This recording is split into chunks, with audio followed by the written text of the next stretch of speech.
আপনারা বগুড়ায় আজকে যে 11 দলের গণসমাবেশ বা আপনারা এখানে এসেছেন, উপস্থিত হয়েছেন, আপনারা কি জন্য এখানে এসে সমবেত বা উপস্থিত হয়েছেন? যে আমরা এখানে উপস্থিত হয়েছি গণরায়ের গণভোটের পক্ষে যে মানুষ হ্যাঁ ভোট দিয়েছে, কিন্তু আমরা লক্ষ্য করছি সরকার হ্যাঁ ভোট বাস্তবায়ন করছে। এখানে বিভিন্ন তালবাহানা করা হচ্ছে, শর্ত সাপেক্ষে কিছু কিছু অংশ মানা হচ্ছে।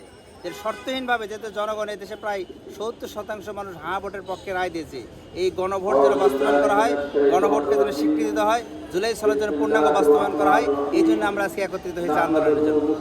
গণভোটের রায় বাস্তবায়ন জি, করার জি, জন্য আমরা আপনারা সরকারের কাছে এখানে জোর দাবি জানাই যে গণভোটকে এদেশে যেমন জনগণ 70% জনগণ ভোট দিয়েছে, তাদের ভোটের প্রতিফলন ঘটাতে হবে এবং এই দেশে গণভোটের যে সিদ্ধান্ত জনগণ দিয়েছে এটা বাস্তবায়ন আমরা চাই।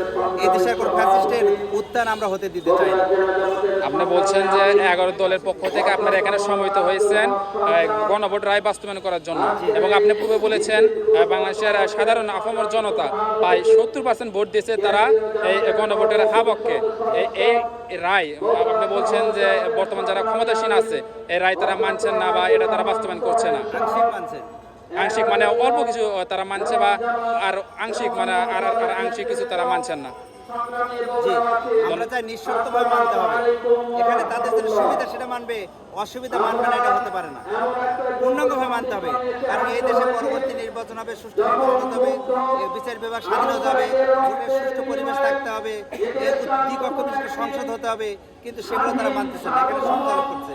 এটা তো নয়, মানে এক ফ্যাসিস্ট গেছে আরেক ফ্যাসিস্ট আগমন করবে, এটা আমরা মানতে পারি না। আমরা চাই যে আমরা একসাথে আন্দোলন করেছিলাম, একসাথে রাজপথে ছিলাম, আমরা আগামীতে একসাথে দেশটা সুন্দরভাবে চালাতে চাই। এখানে কারো পক্ষ বিপক্ষে নিয়ে আমরা কিছু করতে চাই না। ধন্যবাদ আপনাকে। সময় দর্শক, আমরা দেখা যায় ইতিমধ্যে খোকন পার্কে বগুড়া জেলায় প্রায় জামাতের হাজার হাজার নেতা কর্মীরা ইতিমধ্যে এখানে সমবেত হচ্ছেন, আর নামাজের পরবর্তী তারা এখানে বিশাল এক গণমিছিল করবেন।